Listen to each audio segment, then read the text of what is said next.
strap set contains 5 straps. Straps 1, 3, and 4 can fit either a right brace or a left brace. There are 2 number 2 straps, both of which have an Össur logo on the pull tab. These are right and left brace specific. You may have to trim the new strap. Do so by using the old strap as a template. Use scissors to trim the strap to length.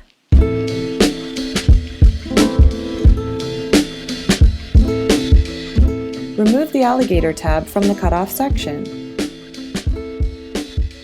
Reattach the alligator tab.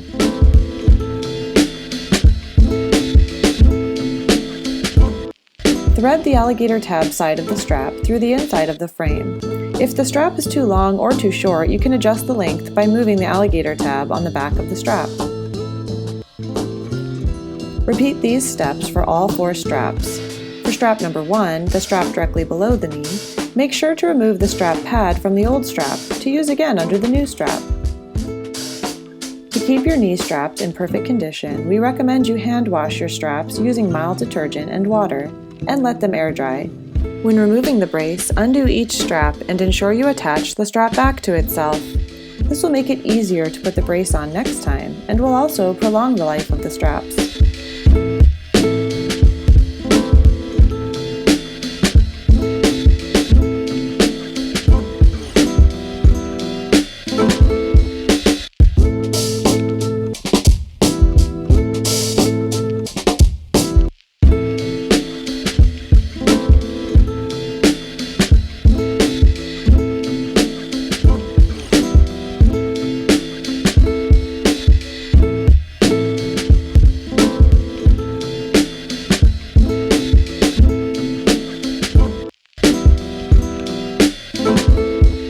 When replacing strap number 4, the top strap, make sure that the hook and loop does not cover or otherwise come in contact with the elastic insert on the strap, as this may damage the elastic insert.